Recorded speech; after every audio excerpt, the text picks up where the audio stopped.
उस व्यक्ति को उस संस्था के पास उस व्यक्ति से मिला देता है जो उसे दंड देगा या जो उसे पारितोषिक देगा, जिसके साथ वह दुख प्राप्त करेगा, जिसके मिलने से वह सुख को प्राप्त करेगा। क्योंकि यह जो जाल है यह इसी प्रकार से विधान हुआ है कि यदि आपका कोई पुत्र है, आपको यदि सबसे अधिक कष्ट दिया जाना है आपके प्रारब्ध अनुसार, तो वह सबसे अधिक कष्ट आपको आपका कोई अपना ही दे सकता है। इसीलिए किसी की पत्नी, किसी का पुत्र, किसी के माँ, किसी का भाई यह हुआ करते हैं उसके साथ, उनसे उन्हें दुख प्राप्त होता है।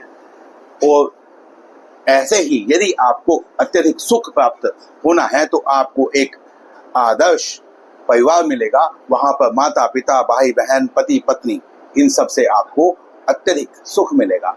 तो भगवान का जो विधान है, ईश्वर का जो विधान है, वह आपके प्रारब्ध अनुसार आपको उस स्थिति में, परिस्थिति में पहुंचाता है। परंतु वहां भी आप कर्म करने के लिए स्वतंत्र हैं, वहां पर भी आप बाध्य नहीं हैं।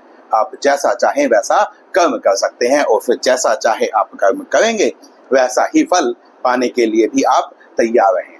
ऐसा हो ही नहीं सकता है कि आप कोई बुरा कर्म करें और उसका फल आपको अच्छा मिल जाए, क्योंकि मनुष्य के अधिकार में फल नहीं है। यदि मनुष्य के अधिकार में फल होता तो फिर ये भी हो सकता था।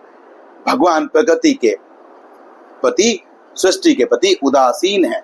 भगवान ने जब इस सृष्टि को रचा तब भी भगवान के लिए, स्वयं यदि आप भगवान की बात भी करें तो भगवान के लिए भी कोई कर्तव्य नहीं था, कोई करने योग्य कार्य नहीं था, परंतु लीला के लिए यह सब किया जाता है।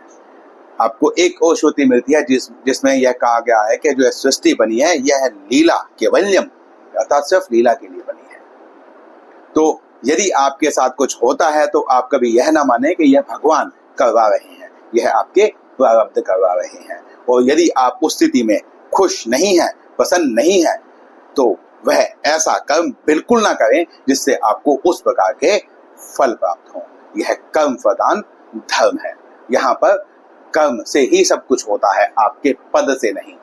आप चाहे देवराज इंद्र हो, पर आप अगर अच्छा कर्म नहीं करेंगे तो आपको दंड मिलेगा। और आप चाहे नाली के कीड़े हों या आप चाहे साधारण मनुष्य हों, यदि आप अच्छा कर्म करेंगे तो आपको अच्छा फल ही मिलेगा। तो इस श्लोक में इतना ही। मिलते हैं अगले श्लोक में, अगले वीडियो में। श्री सीताराम।